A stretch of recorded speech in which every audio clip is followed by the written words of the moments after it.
জামায়াত ইসলামের একজন দায়িত্বশীল বলেছিলেন যে এই দেশের অনেক বড় মুফতিরা, এদেশের বড় বড় মুফতি, এদেশের বড় বড় পীর ইসলামী আন্দোলন বুঝে নয়, তার বিরোধিতা করে, কিন্তু শ্রমিকেরা কোরআনের আইন বুঝেছে, ইসলামের আইন তারা বুঝেছে।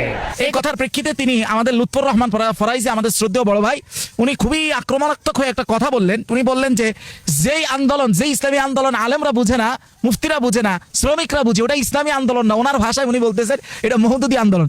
আচ্ছা, এই যে কটাক্ষ করলেন, অথচ আমার এই শ্রদ্ধেয় ভাইয়ের মাথার মধ্যে এতটুকু আসলে বিষয় সংরক্ষিত নেই, অথবা থাকলেও তার সামনে উপস্থিত নেই। ভাই, মানুষ যখন আক্রমণাত্মক হয় তখন তার হিতাহিত জ্ঞানের বাইরে গিয়েই হয়। আর এই আমি যে তথ্যগুলো এখন দিব, এটার জন্য হিতাহিত জ্ঞান খুবই জরুরি। যেমনটা আমি হিতাহিত জ্ঞানের মধ্যে আসি, হয়তো তিনি ছিলেন না থাকাটাই এতে আমাদের দাওয়াতি সিলসিলাগত আমাদের স্বভাবটা এই ধরনের। যাই হোক, দেখেন, সালাউদ্দিন আইয়ুবী যিনি এই বাইতুল মাকদাসকে পুনরুদ্ধার করেছিলেন, একজন বড় আলেম ছিলেন না, কিন্তু ওই সময় কি বড় মুফতি, বড় আলেম তারা উপস্থিত ছিলেন না? ছিলেন, কিন্তু তাদের দ্বারা সে আন্দোলনটা হয় নাই। সে আন্দোলনের মোড় তারা ওইভাবে বুঝে নাই যেভাবে সালাউদ্দিন আইয়ুবী বুঝেছিলেন। ইতিহাস আরো সাক্ষী, মোহাম্মদ বিন কাসেম ভারত উপমহাদেশ তিনি খুব অল্প বয়সে সিন্ধু জয় করেন।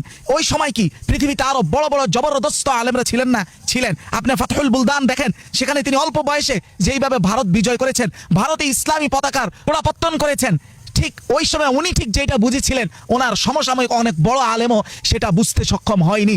মাহমুদ গজনবীর কথা বলেন, তিনিও কোনো বড় আলেম না, অথচ তিনি এমন অভিযান পরিচালনা করেছিলেন, এই উপমহাদেশে ইসলামের বিস্তারের সবচেয়ে বড় অনেক বড় ভূমিকা তিনি রেখেছেন। কিন্তু তিনি যেই সময় যেই ভূমিকা রেখেছেন, ওই সময় আরো অনেক বড় আলেম ছিল, কিন্তু তার মতো ভূমিকা অনেকেই রাখতে পারে নাই। এটাও ইতিহাস থেকে প্রমাণিত।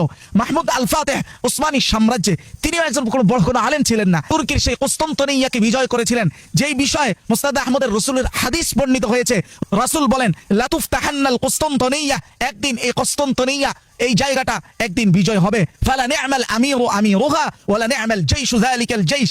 রাসূলুল্লাহ বলেন, এই কুস্তন্তনিয়া যে বিজয় করবে, ওই আমির কতই না উত্তম আমির, তার ওই যে সৈন্যবাহিনী তারা কতই না উত্তম সৈন্যবাহিনী। সেই আমিরও একজন পৃথিবী বিখ্যাত আলেম ছিলেন না, কিন্তু তার দ্বারা সেই নি'মাল আমিরের কাজটা হয়েছে যা রাসূল আগে থেকেই ভবিষ্যৎবাণী করেছিলেন।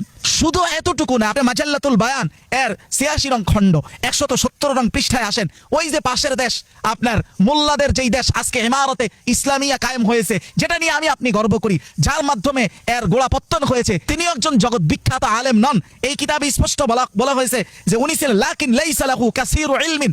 এই যে মোল্লা ওমর, তার কোনো অনেক বেশি ইলম ছিল, বিষয়টা মোটেও তা না। এখানে বলা হচ্ছে আল আমরু ইনতাহা বিযালিকা বা'দাল জিহাদ মা'আর রুশ, রাশিয়ার সাথে তাদের যে যুদ্ধ হয়েছিল, এইটার পরে ফাআদা ইলা তালাবিল ইলমি ফি পাকিস্তান, তিনি কিছু ইলম শিক্ষার উদ্দেশ্যে পাকিস্তানে এসেছিলেন মোল্লা ওমর। ওয়া ফি ইয়াউমিন জাআহু আহাদু আকরিবাইহি মিনাল আফগান ফি মসজিদিহি, একদিন তিনি যে মসজিদে, পাকিস্তানের যে মসজিদে তিনি অবস্থানরত ছিলেন, ওখানে ওনার এক আত্মীয় আফগান থেকে এসে ওয়া হুয়া ইয়াবকি, ওই লোকটা কাঁদতেছিল, ওই লোকটাও কোনো আলেম ছিল না। ফাসালাহু মুহাম্মদ ওমর তাকে জিজ্ঞাসা করলেন, উমাযা তাবকি, তুমি কাঁদতেছো কেন? হাল মাত আলাকা আহাদুন, তোমার কি কেউ মারা গেছে? তখন সে বলল, লা আল মাউতু আহওয়ানু ওয়ালাউ মিতনা জামিআন, আরে মওত তো আরো অনেক সহজ, যদি আমরা সবাই একসাথে মরে যাইতাম, এটা এত আফসোসের ছিল না। লোকটার ভাষ্য ছিল, উম্মতের যে অবস্থার জন্য ওই লোকটা কাঁদতেছিল, তিনিও কোনো বড় আলেম ছিল না, অথচ তার সমসাময়িক বড় মুফতি ছিল, বড় আলেম ছিল। তারা সেই দরদ বুঝিনি, যেই দরদ নিয়ে মোল্লা ওমরের কাছে সে পাকিস্তান গিয়ে পৌঁছছিল, সেই মোল্লা ওমর যা করেছিল আজকে তার সুফল আমাদের সামনে। তখনও বড় বড় আলেমরা এই ফতোয়া তাকে দিয়েছিল যে দেখেন, আপনি বৃহত্তর স্বার্থের দিকে তাকিয়ে ক্ষুদ্রতম স্বার্থ ছেড়ে দেন। তিনি উত্তরে বলেছিলেন, দেখেন, আমি এত ফতোয়া বুঝি না, কিন্তু আমি শুধু বুঝি আপনি যে কথাটা আমাকে বুঝাচ্ছেন, যদি স্বয়ং জনাবে আকরাম মুহাম্মদুর রাসূলুল্লাহ সাল্লাল্লাহু আলাইহি ওয়াসাল্লাম পৃথিবীতে বেঁচে থাকতেন, তাহলে কি আপনি যা বলছেন সেটাই করতেন, না আমি যা করতে যাচ্ছি সেটাই করতেন? বিবেক যদি বলে আমি যা করতেছি সেটাই করতেন, তাহলে আমি সেটাই করব। জামায়াত ইসলামের যেই ব্যক্তি এই কথাটা বলেছেন, তার এই কথাটা তো দীর্ঘ ইতিহাস থেকে সুবুত একবার সিলসিলাতান প্রমাণিত কথা।